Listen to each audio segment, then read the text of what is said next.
Hi, Facebook. Welcome to the Twin Cities Real Estate Show. Today's show, we are going to be talking about the market trends that we've seen over the last couple months, which has been about how long we've been off air. Off air, yeah. It Thanks, seems like Chad. Forever, Sorry, guys. It's something that slowed me down a little bit. Yeah, kind of ran into a quarantine situation and had to take a little time. Yep, all is well now, though. Yes. But we're going to go over those market trends and talk about some of the lots of things have happened over the last month and a half. And so we're gonna go through that and how it's affecting our marketplace and how you can leverage that information to your advantage. So you ready? Yes. All right, let's do this. Stick around for the after show. If we aren't able to get through everything, we'll keep the show going. But let's get to the live portion of the radio show here. Okay.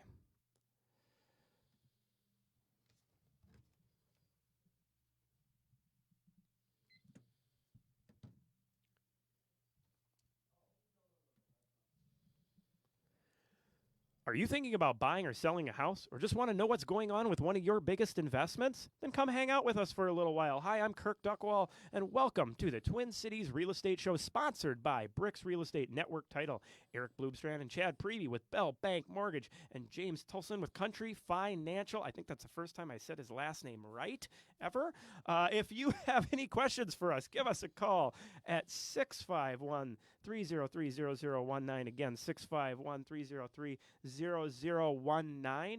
You can also check us out online anytime at brickstwincities.com for the latest and greatest home searching and researching tools. There you will also find our home buying and selling guides from the Smart Series, Smart Home Buyer, Smart Seller, where there's lots of great information how you can leverage the market to your advantage no matter what the market is doing. Follow us on our Facebook page as well, where you can watch us record live, typically on Tuesdays, sometimes Wednesday like today. Yeah.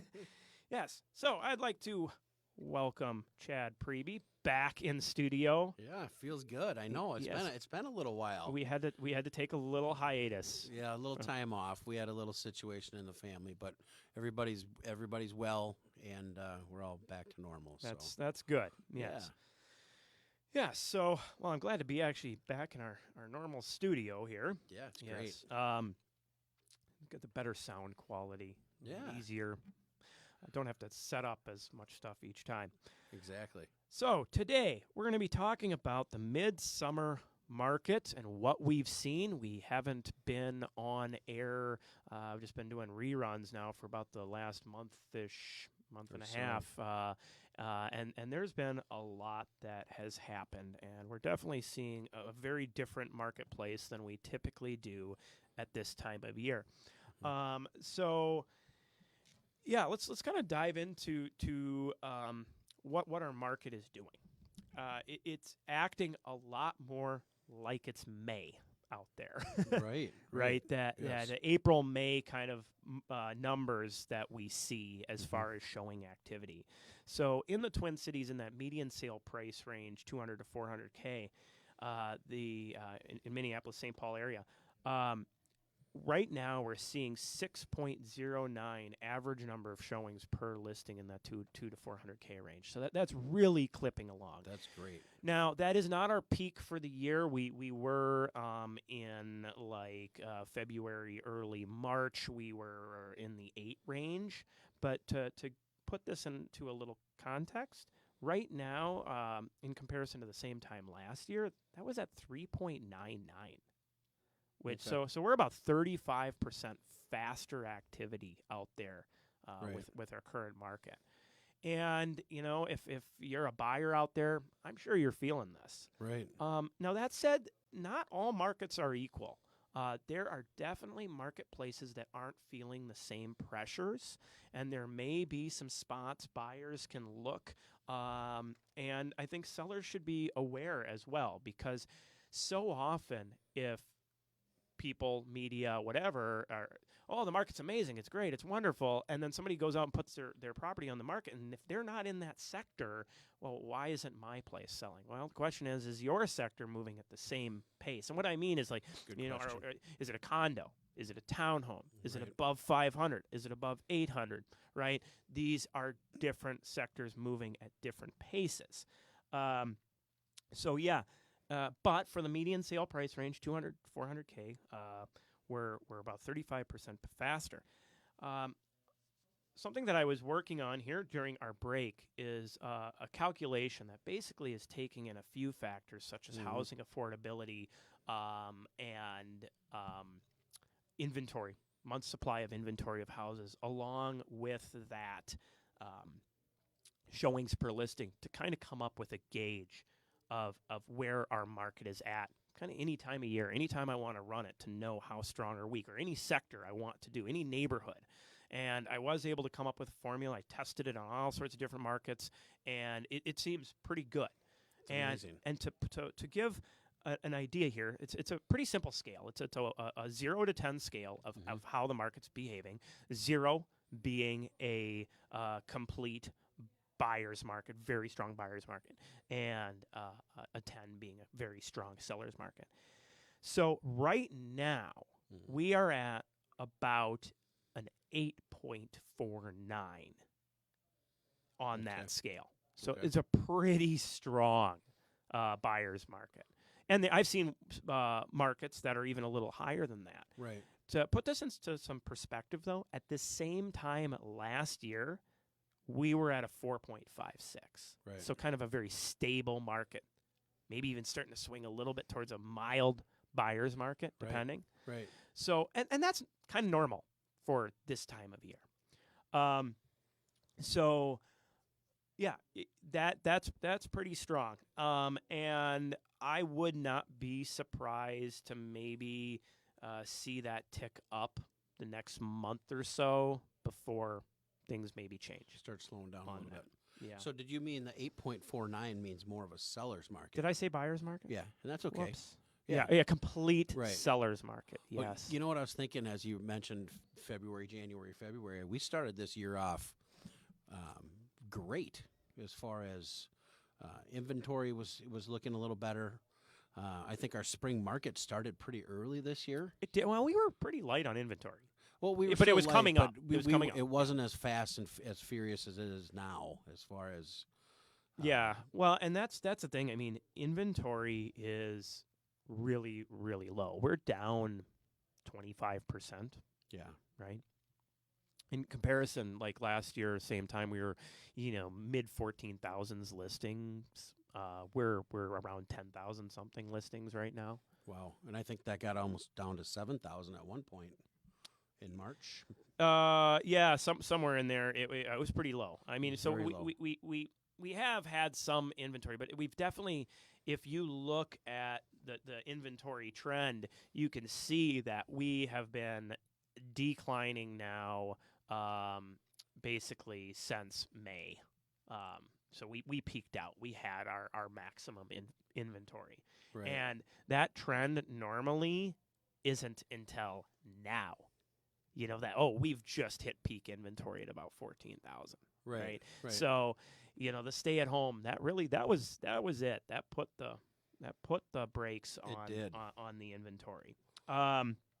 And so for buyers, sorry to say, there's not going to be some huge giant influx in the short term that's going to be a relief of, there's a lot more inventory. Right. I think more than likely your buyers may feel relief if they're just patient. And what I mean by that is you have buyers that lose out on 4 or 5 offers, they're going to get buyer fatigue and bail. If you can be the one that keeps going and but you know what? Missing out on an offer isn't a bad thing necessarily. I mean, if you lose out on an offer, that maybe means that you avoided overpaying for the house in a sense that the offer that got it paid too much, right? Possibly. And I hear that quite a bit lately, more and more lately, because it's a challenging market as far as, and you mentioned the word buyer fatigue. Yes, it's real. I think we're going to save for a little while. I think we're going to wait until there's more homes on the market. I mean, we hear it all the time. Right. But when I especially first time home buyers, they call me and they say, we're going to wait maybe until next year. We're going to save some more money for down payment. We're going to wait till next year. Hopefully there's going to be more inventory. My credit score might be better, and then I have some more money in the bank for down payment. Well, we've gone over these calculations before. Yeah, cost of saving. You know, the right time to buy a house is when you find the right house, right? I Correct. firmly believe in that. You shouldn't be being sold a house by your real estate agent. Exactly. Right, that this is something that should be. I mean, if a real estate agent is doing their job, they're probably talking you out of more houses than are saying are good ones, Yeah, right? very good point. And it should be a house that's is meeting your goals, Yeah. checking those boxes. And the problem is with buyer fatigue is people will pull themselves from the market. We're going to save more. Well, I can tell you this: most people cannot save at the pace appreciation goes at. And Right. I did this for a class that I taught a few weeks ago and showed Mhm. how much you would have to save. And like, okay, let's not use that excuse. Right. Maybe, hey, I'm tired. I want to take a break from looking for a little while. That's kind of the more honest answer. Yep. But going back to you're not going to find the right house thing, or the time to buy a house when you find the right house. You can't find the right house if you're not keeping an eye out. And so maybe this is the time to look at your priority checklist and hone in on really only the ones that are most important. All right, we're going to take a quick commercial break. We'll be right back.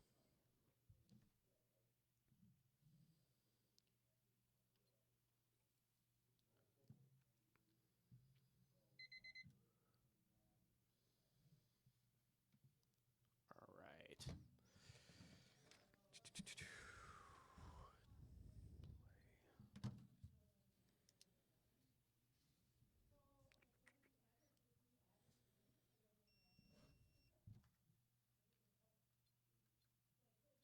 Ready? Yes, sir.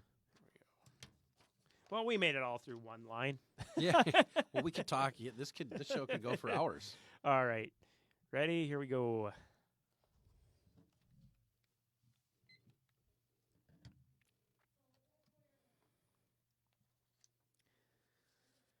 You're listening to the Twin Cities Real Estate Show on AM 950. Today we're talking about the midsummer real estate market and what we're experiencing. It's a heck of a lot more like the mid-spring market, right? It is. Yes. As we kind of missed out on the spring market. I have Chad Preby in studio here with me, Bellbank Mortgage. Thank you again for coming in, being Thank you. able to come in. Yeah. Thanks, Kurt. It's good to be back. So, we're talking about this really low inventory of homes, and really the only things that are going to slow this market up is one, an influx of inventory, which I don't see happening. Mhm. Two, a rate spike. Who knows?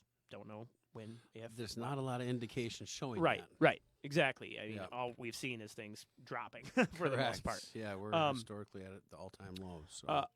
A loss of a large loss of jobs or furloughs of jobs where buyers can't do something, Can't buy something. or buyer fatigue, right? And I honestly think that's going to probably be the number one factor that eases this market up, and just maybe anticipation of election time Mm-hmm.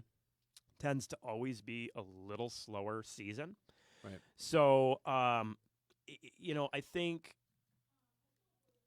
think it's just about being patient. If you can get through this time of homes, and keep in mind, we experience this in probably a little shorter basis every year for about a month and a half. Right. That it's like, okay, homes are selling for real quick, and they're maybe selling for more than they should. And Right. I commonly will tell my buyers, like, let's just kind of sit back and let's wait for the Monday houses, the houses that make it through that first weekend. Right. Because this is where you see a lot of buyers that will, and trust me, I can show many examples where they will pay $20,000 to $40,000, maybe more for a house than they could have if they just waited 3 to 4 months. Wow. Right. And I think we're probably crossing that hump as we speak. Yep.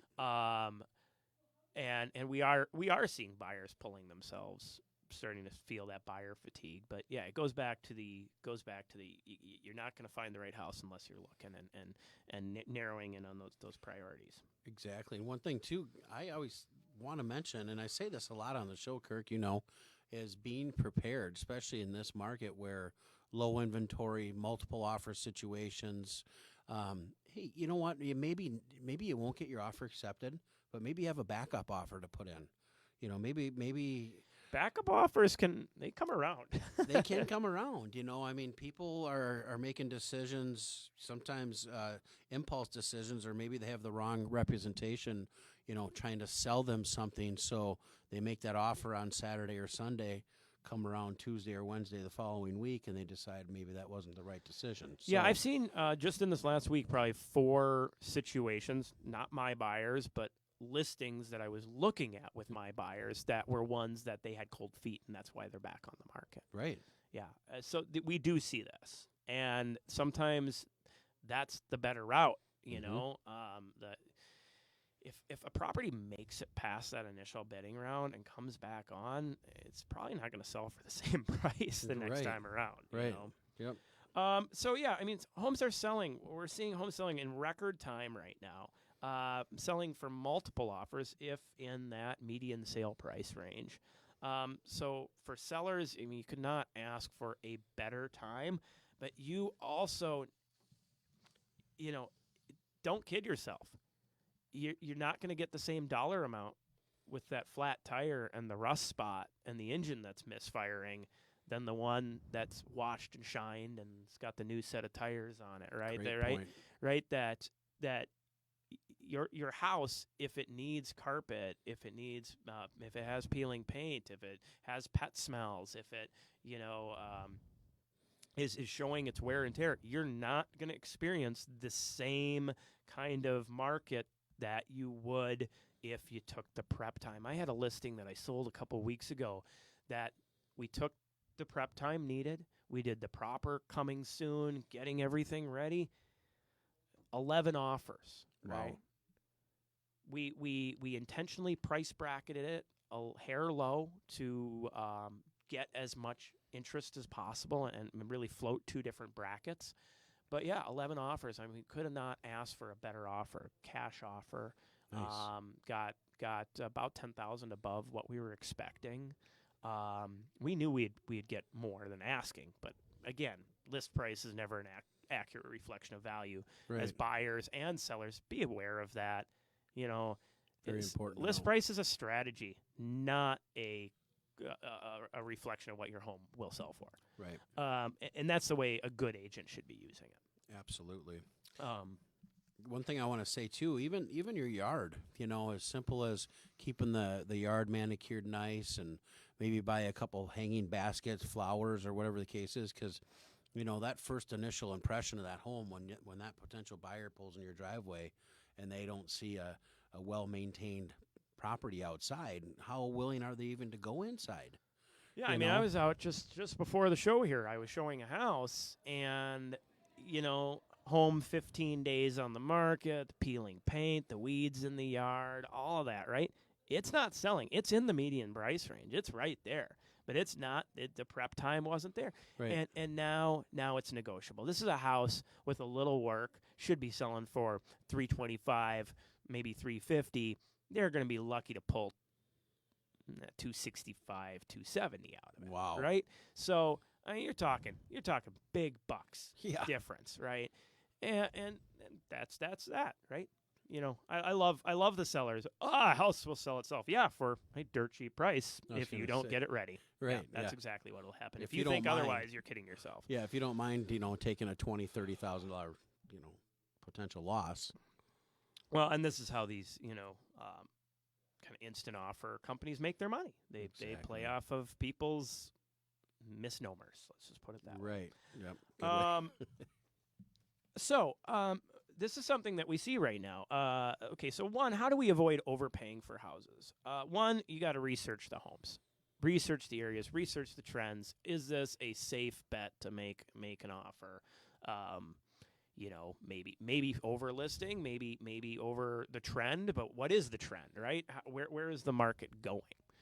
And so a good agent is going to sit there, look at those market trends, figure out, what is a safe price. And what I mean by that is, what if you had to sell this next year for a job change, family growing, family shrinking, whatever, have to sell it? Are you going to be short $25,000-$30,000? You don't want that.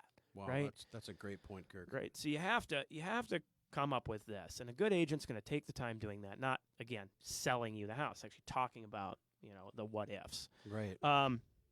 Now that said, market value and appraised value are two very different things. Appraised value is value assessment of risk a bank is willing to take. To the bank, right? Right? Yep. That's what it is. It's not the value of your home, because I would have not been able to sell that house that I did for $10,000 more if appraised value determined value. Mm-hmm. It didn't. I was able to get an offer above. And this is why, if you're a seller, having an agent that knows how to request or put together appraisal guarantees, or a buyer has an agent that is working to put together appraisal guarantees, Right. Can really help you in negotiation. Yeah, we've done a few of those. That's being strategic. It is. Well, it's a way that you can actually get your offer accepted and make it more valuable to the seller than somebody who isn't willing to put their money where their mouth is. So they may offer more money, but they aren't willing to back that. And that is extremely powerful for both buyers and sellers out there, especially in the market condition like we're in right now. Right. So, appraisal guarantees, inspection guarantees, escalation clauses, possession date flexibility. As a buyer out there, these can all be great things that can assist you in getting your offer accepted over others, even though you might not be the highest priced one. Right. For sellers, these help you too, Mhm. right? And finding offers that have this properly vetting offers is really important when it comes to that. So kind of the short and sweet. Just 30 seconds left here. I mean, I do think we're gonna see trends price wise upwards, inventory declining here at least for a few months. That activity. Keeping an eye on that showings per week per listing is so important. And then we may see some ease at that point. I'd like to thank everybody for tuning in. We'll be back again next week. Have a great week. All right. Okay, Facebook. After show time. What do you think? Send in the questions. Oh, let's see. Do we have any? I can check. I don't think they've changed. They changed the look of this. I was going to say it look, looks different. It does. It does. I'm not. Wait. Here's questions. Is that where I ask questions? Yeah. So overpaying. That's one of the biggest things right now. That as buyers you need to watch out for. Right. And I know the agents at Bricks. They know these tactics. They do these things. This is the stuff that we discuss almost every meeting about, really serving your clients Mhm. in a sense. I like that because you're not selling them. You're serving them Right. based on knowledge. Yeah. Which is that's everything. And the flip side of the coin, if you're selling a house or thinking about selling a house, we also know how to properly evaluate a home so you can look at what are the fix-it items that are going to get you that real ROI. Mhm. Because now overpaying isn't our problem, right? Because now we're working for the sellers, right? And we want to get as much money as possible, Exactly. right? So, it's the opposite side of the coin. That's why I love working with buyers and sellers, right?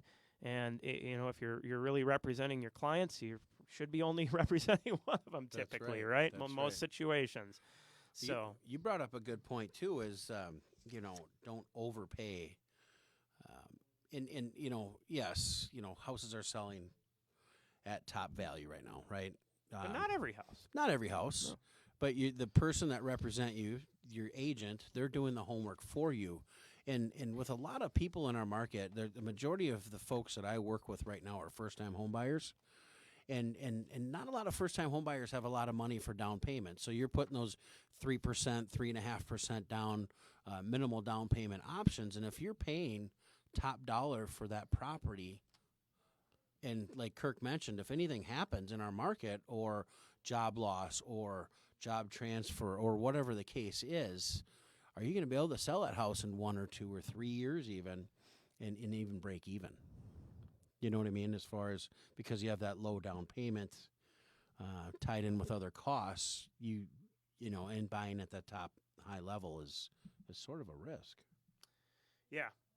So just really talking about your goals is so Exactly. important.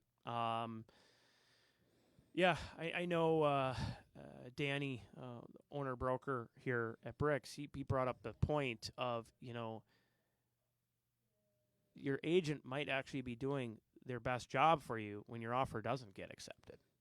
Yeah. Right? That they're the ones who had the guts to say, no, this is where we're drawing the line. This is where we should stop.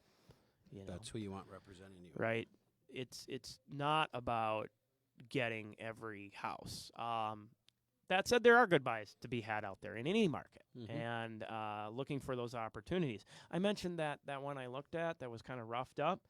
Honestly, that's going to be a great negotiation house, and it's a ton of square footage with a little work. It's actually pretty cool property, right? And so there's an opportunity. Right. That house is an opportunity. That house, they're not going to overpay for it. They're going to get a deal on it. Right. So, and yeah, for the sellers who think that you're maximizing in a market and it's going to sell itself, you're right, and they're going to be the ones who get a deal on it, right? Exactly.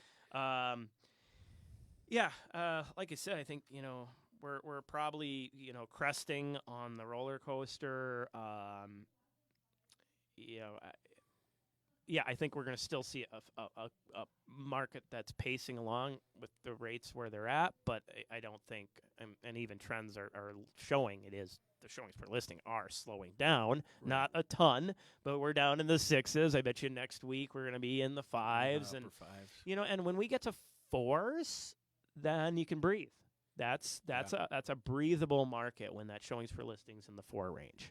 Now houses are on the market for a couple weeks. Right. What do you say to your clients that say, let's say it's Tuesday, and they say, I want to go look at this house on Friday?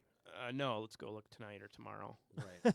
Because most likely it's going to be gone. Or if I look at it and be like, wow, that's really high.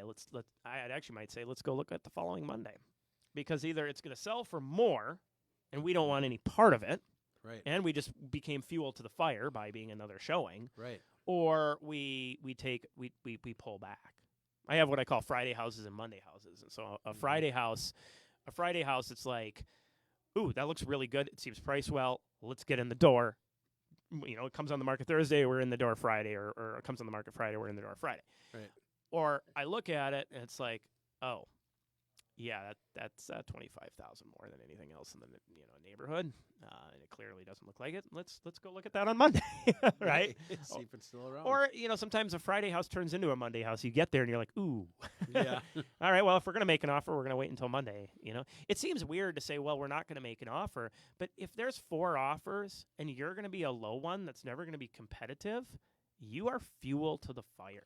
You are making the other offers go higher. It was the 4 offers that I had on the property that I had 11 that were at list price or slightly above that made the other ones go drastically above. Fuel to the fire, right? Wow. I don't want to be that. You want to talk about an interesting strategy? If like, okay, you know what? Maybe I do want to make an offer, but I don't want to be that fuel to the fire. Wait until the deadline's up. Then submit your offer. Say, I want to be a backup offer, but we know about X, X, and X in the house, and we're okay with that.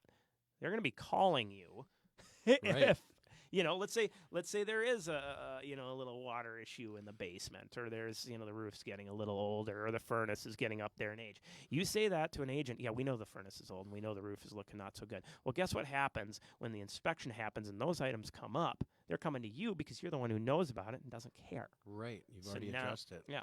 So, Nice. all right. Good work. I got to Mr. run. Duckwall. I got to Yep. go meet up with my wife. Sounds good. She's probably watching right now like, when's he going to leave? He's late. He's late. All right, bye, Facebook. See you guys. Have a nice week.